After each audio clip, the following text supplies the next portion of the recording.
People are sometimes curious about how I make these videos. Um, so I thought that you might enjoy a look behind the curtain to see the magic, if you will, of how to create videos like this without the use of professional audio or video recording studio. Everything I do here is a one-person effort. It's just me. And this is where it all happens, right here. The audio and video are all created in this little cubby and about 6 square feet of floor space, despite the illusion of sometimes being in various places, from a wooded forest to a stage to a cathedral. I never go outside of arm's length of this small space right here. And interestingly, this room is an addition to our home that was added by the original owners for her father, a man named Leo Schramm. Leo was an original member of the American Volunteer Group in the late 1930s, better known to most people today as the Flying Tigers. And I guess it's somewhat appropriate because I do a whole lot of flying by the seat of my pants in this space today. Those that have watched my videos since the beginning may notice a slow progression of improvement as I discovered ways to make fewer mistakes as time went by. And this is not intended to be a how-to video. I'm not going to go into a lot of detail, just enough to explain generally how things are done and maybe even encourage others who might want to try their hands at it. The main thing to remember for those who have ever done any project management in your past, in your career, or today, there are 3 things to be concerned with: cost, quality, and time. And unfortunately, you only get to pick 2. So you can have cheap and good, but it won't be fast. Or you can have good and fast, but it won't be cheap. Or the decision I made, cheap and fast, but not particularly good. You have to decide up front which of those 3 attributes is going to be left behind. For me, cheap was a given. I wasn't going to make a huge financial investment. So I got to decide between fast and good. And since I was releasing a new video every week or so, the good was the attribute that was out for me. I had to choose fast. So I pretty much settle for good enough in what I do. There are 2 components to these videos: the soundtrack and the film, and they are entirely separate creations. In other words, I do not record sound and film video at the same time. Unless I'm doing a monologue like this, then I will film them. Although the film is going into one device and the audio is going into another device, so they're still separated. But as a general rule, you do the soundtrack first, and then you add the video. So let's look at the soundtrack first. I use Apple's GarageBand, free with any Apple computer, to create my soundtracks. The first thing I do is either find or create a backing track, basically a karaoke track, on top of which I will record either my voice or trumpet or both. The simplest option is to find a pre-recorded backing track. Examples of where I did this are For the Beauty of the Earth,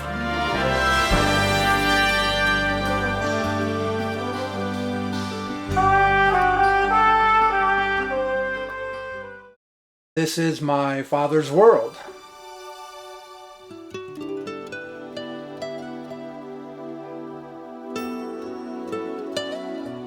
and It Is Well With My Soul.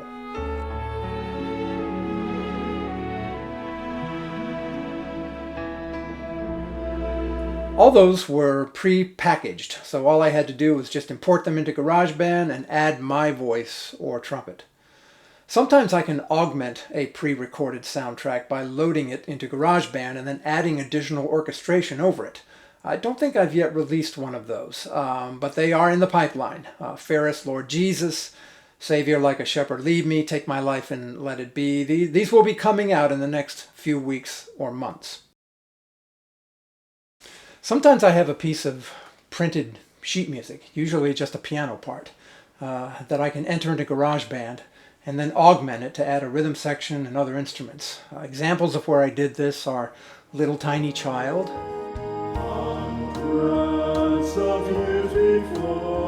Great is Thy Faithfulness, and pretty much all the classical trumpet videos where I simply entered the pipe organ parts into GarageBand. That takes a bit more time than a pre-recorded backing track, usually 2 or 3 days. And finally, sometimes I create the backing track from scratch. So it's my own arrangement. Examples of where I did this are O Come, Emmanuel, O come, O bright and morning star, and the church's One Foundation.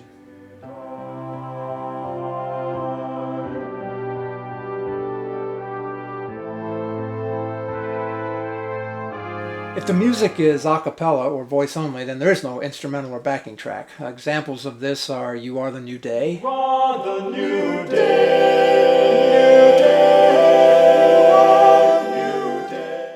I had sheet music for that. A Poor Wayfaring Stranger, which is my own a cappella arrangement of an existing song. I'm going there to see my Savior.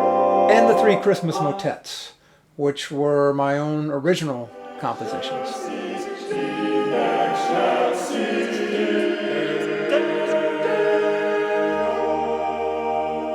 So depending on how I get the backing track, this process can take anywhere from 1 day to a week or even more.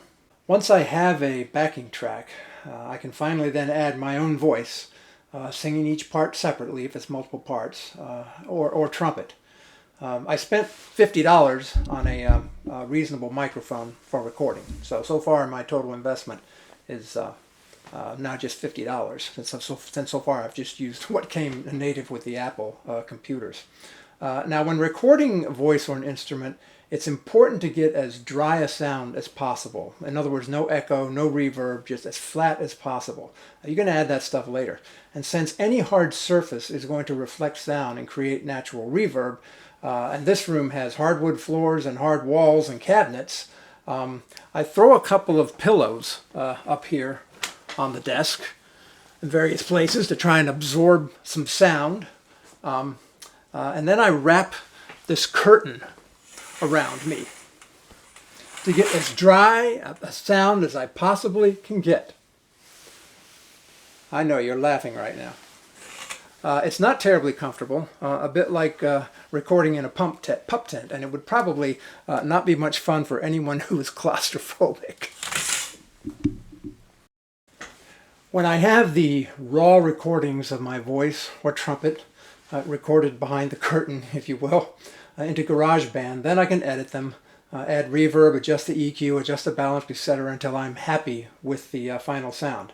But because I'm deaf in one ear and have severe tinnitus or ringing in the other ear, this is a challenge for me. With my hearing issues, I have a difficult time even singing vocal parts in tune and doing the mixing and editing. So normally one would use a decent set of headphones, but since I only hear mono, stereo headphones are kind of useless to me. I've gained an increased appreciation for Beethoven. But unlike Beethoven, I live in a time where there is technology that can help me. I can load my raw recording into this software called Melodyne, which then shows one of these little bubbles for every note that is sung or played on the trumpet. It not only shows me when a note is terribly out of tune, but lets me fix it. I can move it up or down to account it for being either flat or sharp. I used the cheapest version of Melodyne. It was a $99 investment, but without it I couldn't create a usable soundtrack. So recording and processing my voice and trumpet parts typically takes 3 to 4 days. So as you can see, it can be a significant amount of work just to create the soundtrack before I even begin thinking about what kinds of images I would use in the video. And truth be told, it almost always takes more time to do the soundtrack than to create the video. But let's now move into the video component. My video editor is Apple's iMovie, again free with any Apple computer. There's a fair amount of creativity needed when doing a video. I try to decide upon an overarching theme that will tie things together. Some are easy, such as For the Beauty of the Earth and This Is My Father's World, for which I just used pictures of nature.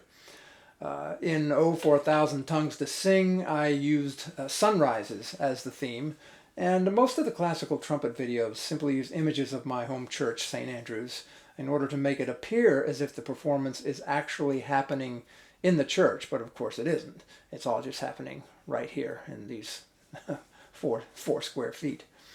The first thing I do is load that soundtrack I just created into iMovie.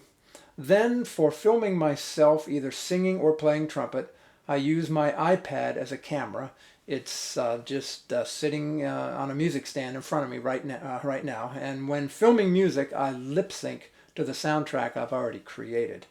And I have these curtains that I can use as background, right? I can be blue, or I can be black, or I can be somewhere out here is beige. So I have these curtains I can use as background and just film myself against a curtain.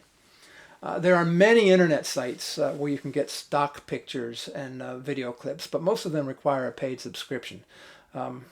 There are, however, a few that offer free pictures and video clips, and those are where I get my video clips. There's better stuff available if you want to pay for it, but remember, one of my cheap was one of the requirements of my stuff. A lot of people ask how I make it appear that I'm in a forest or a stage or a cathedral when I'm really just standing right here. Well, probably my most used background is this. Green screen. It is a technology used extensively in professional movie studios today, and iMovie lets me do it as well. First, I film myself with the green background, and then iMovie will just simply replace the green part with whatever background I want.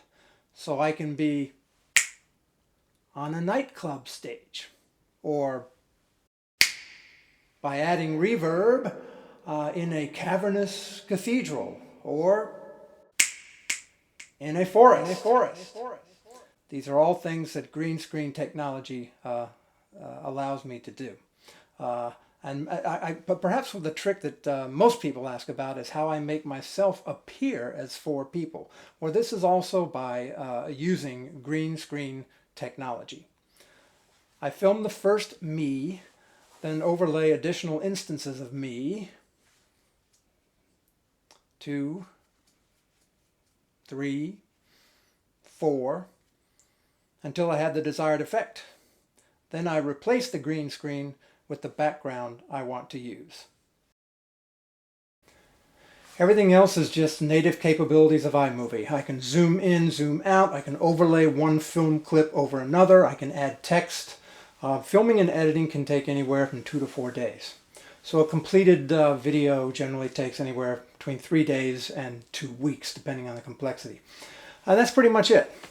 Really not hard once you know how. Learning how to create these soundtracks and videos is certainly the only silver lining I've experienced in this whole pandemic mess.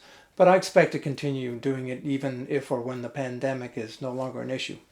Of course, there are many details that I've not taken the time to discuss here, and this is not intended to be an instructional video, just informational. But creating videos like this really isn't hard. It's just been 9 months since the first time I opened the GarageBand and iMovie applications and began to learn how to use them. Someone looking at this may decide, hey, that really doesn't look hard, terribly hard, maybe it might be fun. And it isn't hard, and it certainly can be fun. If you have, I encourage you to jump into it. If you have little or no training in music theory, you can just use pre-recorded backing tracks. There are websites where you can download them for free. If you're not a singer or an instrumentalist, you can create a video from a recording of your favorite song. Put the images to it that the song evokes for you. And if you ever hit a stumbling block, please, you can't find the answer. It's okay to ping me if you want to. I may be able to help you. My email address is on the screen below. I'm happy to help if I can. So now it's time for me to get back to work on my next video. And until I see you again in my next production, I wish you peace and good health.